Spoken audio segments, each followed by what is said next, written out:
Dear students, कैसे हो? आपका डीडी साइंस एकेडमी लालसर दौसा में ऑनलाइन क्लासेस के लिए मोस्ट वेलकम। आप के विद्यालय में लाइव क्लासेस चल रही हैं, तो आपके पढ़ाई को देखते हुए कुछ हम आपको इस प्रकार से वीडियो बनाते हुए इंक्लूड करेंगे, तो आप उनको भी देखें और लाइव क्लासेस से भी जुड़ें। मैं सुदामा फौजदा मैथमेटिक्स लेक्चरर आपको आज मैथ के टॉपिक के बारे में चर्चा करेंगे। क्लास 11 आपने सबसे पहले बुक सभी ने परचेज की होगी। उसमें सबसे पहला चैप्टर है सेट्स। आप सेट्स का जो चैप्टर है वो पहले से ही आप जानते हो। आप सेट्स के बारे में पहले से ही जानते हो। सेट्स हिंदी में इसको समुच्चय बोला जाता है। इस समुच्चय से यदि आप हिंदी शब्द की बजाय इंग्लिश शब्द सेट्स है उसके बारे में यदि चर्चा करें तो वो आपके लिए आप जानते हो उस चीज़ को। यदि मैं आपसे कहूँ आप मार्केट में जाते हो और मतलब सेट्स लेने, मतलब 10वीं का सेट्स लेने, ये कहते हो कि मार्केट में जाके बुक सेलर से कि भैया 10वीं का सेट दे दो, तो वो क्या कहता है 10वीं के सेट की यदि मैं बात करूं तो 10वीं का सेट, आप ये कहते हो 10वीं का सेट। 10वीं के सेट में क्या होता है, आपको Hindi, English, social science, Sanskrit, mathematics इस प्रकार के आपको सभी बुकें देता है। तो आप सेट्स के बारे में पहले से ही जानते हो, पहली क्लास से ही सेट के बारे में जानते हैं। लेकिन क्या है कि आप इस चीज को इतना क्लियरली नहीं समझ पाते कि सेट होता क्या है। सेट करते हो तो 10वीं का सेट दे दो, 9वीं का सेट दे दो, सेट के बारे में आप जानते हो। लेकिन आज हम सेट के बारे में डिटेल से चर्चा करेंगे कि सेट्स होता क्या है।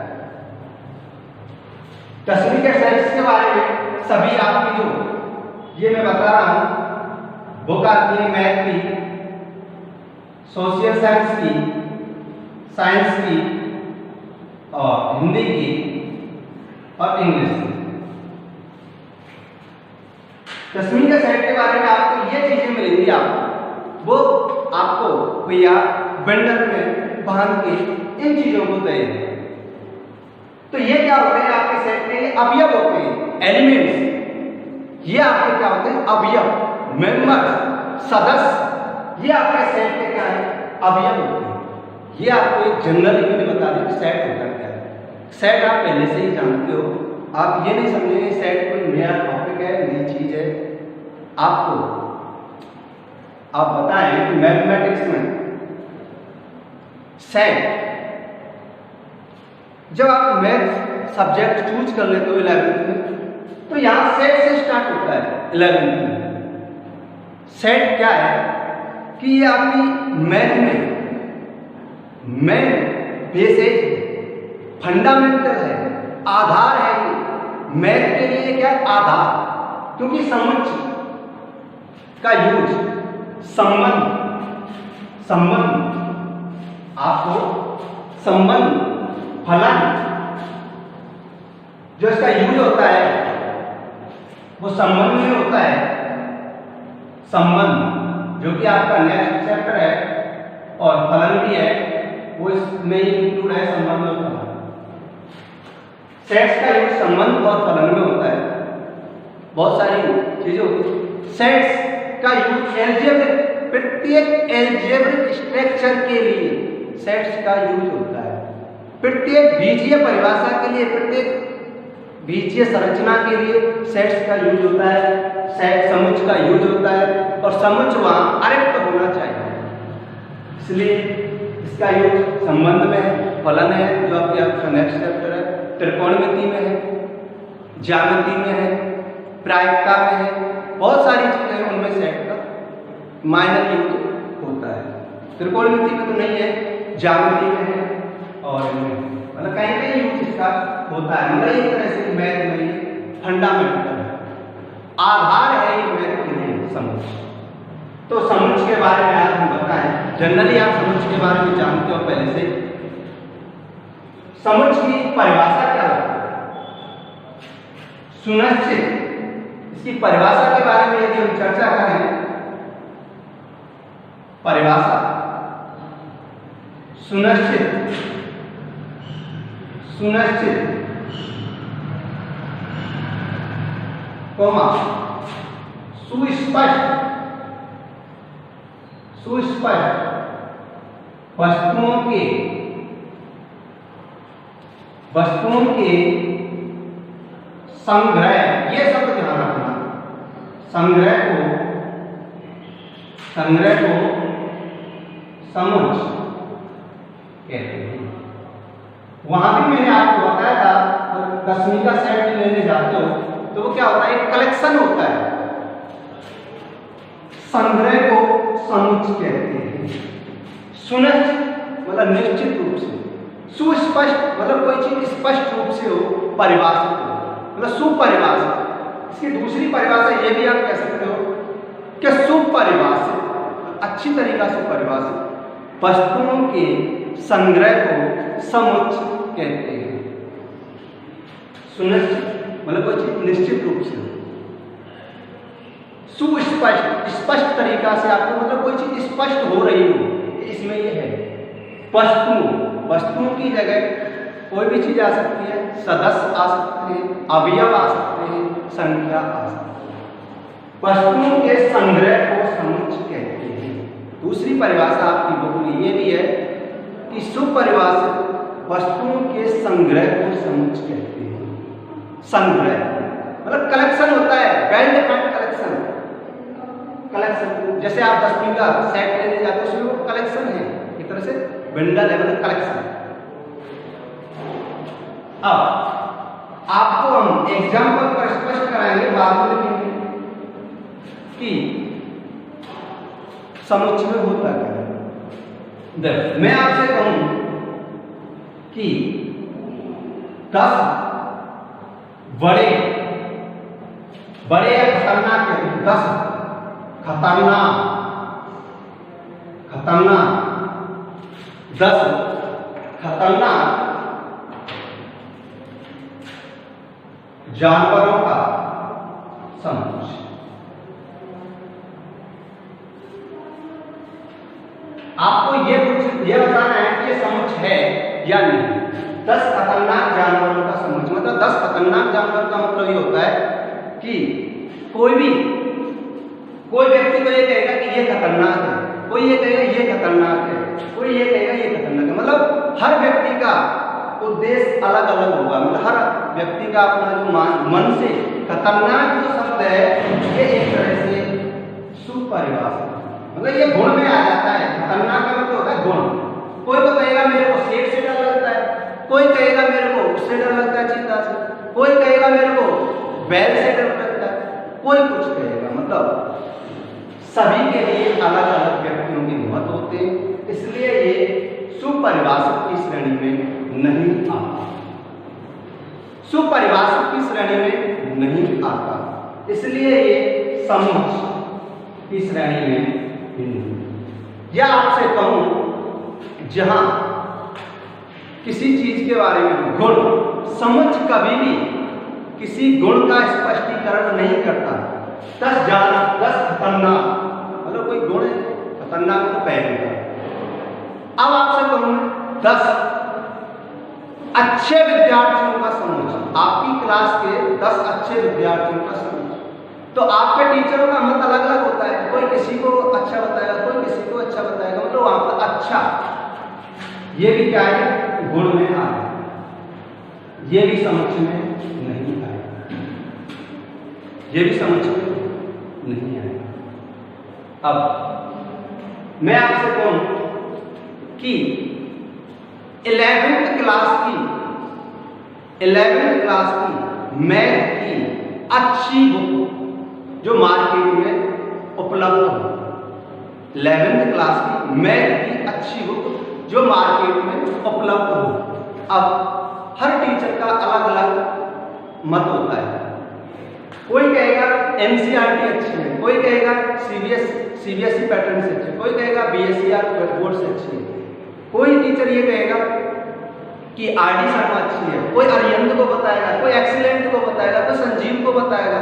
मतलब सभी टीचरों के अलग अलग मत होंगे, तो इसलिए वो भी समझ में नहीं आएगा। क्योंकि वहां क्या था, अच्छी, मैंने कहा था कि 11th क्लास की मैथ की अच्छी हो, समझ में है। क्योंकि आप ये कह रहे हो सर सभी को कलेक्ट करो, तो मैं कहूँ और उसका मत और किसी टीचर से पूछा जाए तो वो आपको अलग बताएगा, तो वो भी समझ में। जहां गुण का स्पष्टीकरण हो जाए, जैसे खतरनाक है, अच्छा है, अच्छी है, ऐसे यदि शब्द आते तो वो समझ की श्रेणी में नहीं आते। ये आपको बता दिया। समझ होता क्या है?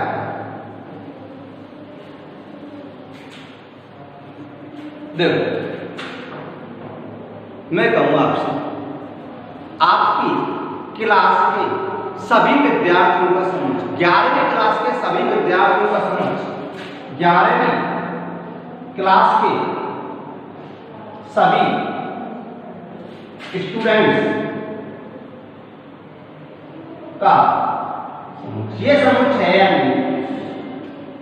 ये समझ है, क्योंकि आप बता देंगे कि 11वीं क्लास में मैथ के कितने स्टूडेंट। मैं कहूँगा आपसे विषम संख्याओं का समझ, विषम प्राकृतिक संख्याओं का समझ, सम संख्याओं का समझ, ये सभी समझ। आपसे कहूँगा 1 से 100 तक की सभी संख्याओं का समझ, वो भी एक समझ की श्रेणी होता है। आपसे कहूँगा कि मुंशी प्रेमचंद द्वारा लिखित सभी कविताओं का समझ, तो मुंशी प्रेमचंद द्वारा लिखित कुछ कविताएं होंगी जो आप डिक्शनरी से निकालोगे तो मुंशी प्रेमचंद द्वारा ये लिखेंगे, वो भी समझ की श्रेणी में आता है। तो आपको मैंने बता दिया कि जहां गुण का स्पष्टीकरण हो, अच्छा, अच्छी, वो आपकी उस श्रेणी में, अच्छा, अच्छी, वो समझ की श्रेणी में नहीं आएगी। अब आगे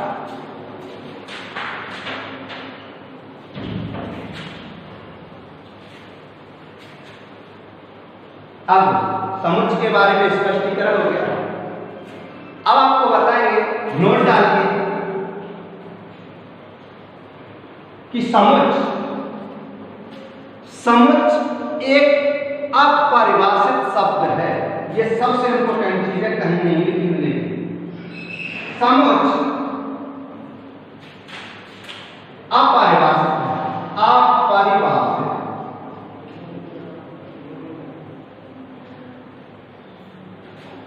क्योंकि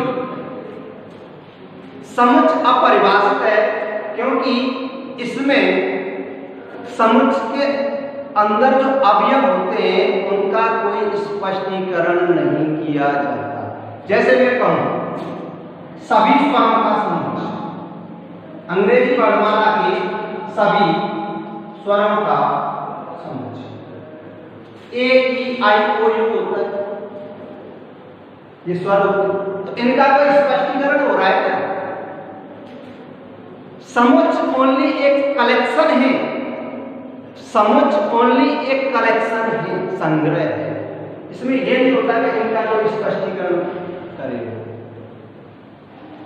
तो समझ एक अनडिफाइंड शब्द है, अपरिभाषित शब्द। या समझ में अवयव जो होते हैं निश्चित रूप से होते हैं, सुनिश्चित जो शब्द बोला था तो निश्चित रूप से है। जो आपको बताया था मैंने, अच्छे मतलब कहीं गुण वगैरह का स्पष्टीकरण होता है, वो समझ की श्रेणी नहीं आता। अब समझ को कैपिटल लेटर से व्यक्त करते हैं। जैसे मैं ये लिखूं, ए बराबर या बी लिख दो, कुछ भी ले सकते हैं। बी बराबर ए बी सी डी, ये भी समुच्चय है। समुच्चय को कैपिटल लेटर से व्यक्त करते हैं, ये आपको ध्यान रखने वाली बात है, ठीक है, क्योंकि आगे तक आपको काम आएगा। कोई भी बीजीय परिभाषा देने के लिए समुच्चय को कैपिटल लेटर में होना पड़ता है और वो अर्क होता है। समुच्चय को कैपिटल लेटर से व्यक्त करते हैं और ये समुच्चय आपके अवयव होते हैं, ये अवयव होते हैं और अवयवों को स्मॉल लेटर से व्यक्त करते हैं। समुच्चय के अवयवों को ये महिला कोष्ठक होता है, उनके अंदर लिखा जाता है। ये एक परिमित समुच्चय होता है, जैसे जिस समुच्चय में अवयवों की गणना की जा सके वो परिमित समुच्चय होता है। अपरिमित समुच्चय इसी को बनाना तो ऐसे लिख सकते हैं ए बी सी डी और डॉट डॉट डॉट, हमें नहीं पता इसमें डॉट डॉट लग गया तो कितने अवयव है। ये अपरिमित समुच्चय की श्रेणी में आता है, यदि आगे बढ़ोगे तो यहाँ मैंने परिमित और अपरिमित समुच्चय की स्पष्टीकरण कर दिया। अब एक देखिए, यदि मैं आपको एक शब्द बताना चाहूंगा, सिंबल होता है जो समझ में काम आता है, बिलोंग टू का मतलब होता है इस अवयव और समुच्चय के मध्य लगता है बिलोंग टू। सबसे मेन इंपॉर्टेंट ध्यान रखने की बात है, जो बिलोंग टू का जो सिंबल होता है, बिलोंग टू, ये बिलोंग टू और ये नॉट टू, इसको बोलते हैं बिलोंग टू और इसको बोलते हैं not to. Belong to not to, belong to का मतलब होता है ये जो चिन्ह लगता है ये अवयव और समुच्चय के मध्य लगता है। जैसे मैं कहूंगा समुच्चय ए बराबर 1 2 3 4, तो आपको बताना चाहूंगा बिलोंग टू और नॉट टू। बिलोंग टू का चिन्ह अवयव और समुच्चय के मध्य लगता है, ध्यान रखना। तो आप इसको ऐसे लिख सकते हैं, एक ए में है या नहीं, एक बिलोंग टू। बिलोंग टू का मतलब होता है ये अवयव इस समुच्चय में विद्यमान है। मैं आपसे कहूं 2 इसमें है तो 2 भी बिलोंग टू, 3 इसमें है 3 बिलोंग टू भी है। मैं आपसे कहूं 4 बिलोंग टू है, 4 भी इसमें। मैं आपसे कहूं 5 बिलोंग टू है, क्या ये बिलोंग है या नहीं है, क्योंकि ये 5 इसमें है ही नहीं। तो जब 5 जो अवयव है वो इस समुच्चय में मतलब विद्यमान नहीं है, इसका मतलब ये होगा नॉट। तो आप समझ गए होंगे बिलोंग टू और नॉट बिलोंग टू क्या होता है। ये आपके एक्सरसाइज में क्वेश्चन भी है, बिलोंग टू नॉट टू। ये दोनों चिन्ह अवयव और समुच्चय के मध्य ही लगते हैं। अवयव और समुच्चय के मध्य सबसेट मत लगा देना, सबसेट का चिन्ह हमेशा 2 सेट के मध्य ही लगता है। बिलोंग टू का चिन्ह ओनली अवयव और समुच्चय के मध्य ही लगता है। ये 2 समुच्चय के मध्य नहीं लगेगा, ये अवयव और समुच्चय के मध्य लगेगा। आगे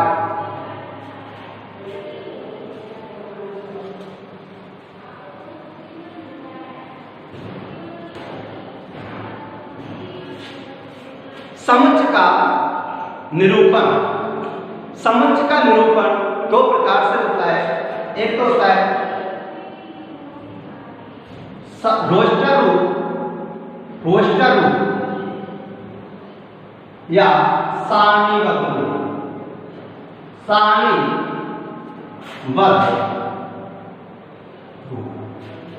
दूसरा होता है समुच्चय निर्माण।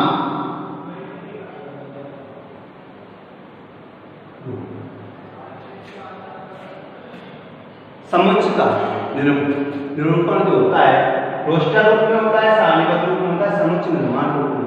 इसको बोलते हैं टेबुलर फॉर्म और इसको बोलते हैं builder form, set builder form. मतलब बिल्डर का मतलब निर्माण। यदि इसके यहां में एग्जांपल दूं, ए बराबर A E I O U, ये सेट रोस्टर रूप या सारणीबद्ध रूप इस प्रकार से लिखा जाता है। आपको रचना लिखना इस प्रकार से।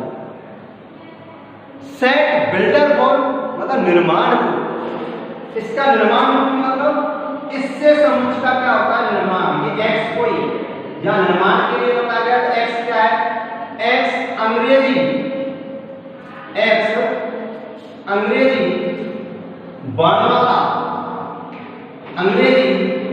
वर्णमाला का स्वर।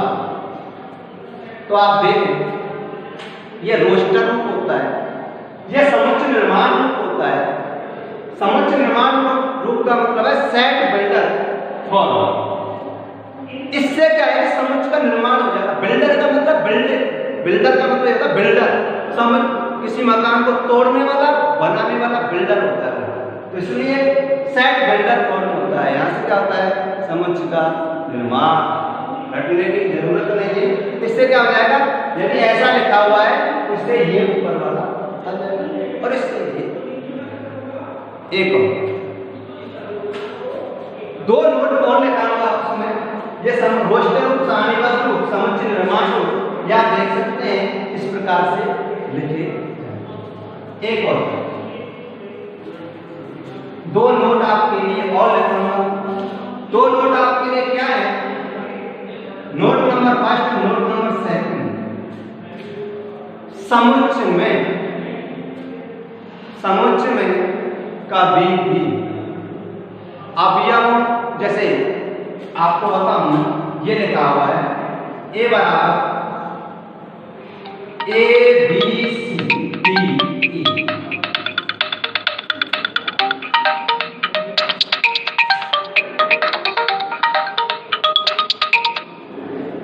ये लिखा हुआ है ए बराबर A B C D E. इसमें क्या होता है यदि समुच्चय में अवयवों को बदल दें, जैसे इसको ऐसे लिखते हैं ए सी ई डी बी, तो समुच्चय पर कभी भी क्रम का कोई इफेक्ट नहीं पड़ता। मतलब अवयवों को बदल दे तो समुच्चय ये ए ही रहेगा। दूसरी चीज यदि समुच्चय में ऐसे लिखा हुआ है A B B C D, इसमें यदि अवयवों का रिपीटिंग हो रही है, जैसे ये दो बार लिखा हुआ है बी बी, तो इसको आप इस प्रकार से भी लिख सकते हैं। तो समुच्चय पर ये भी ए होता है।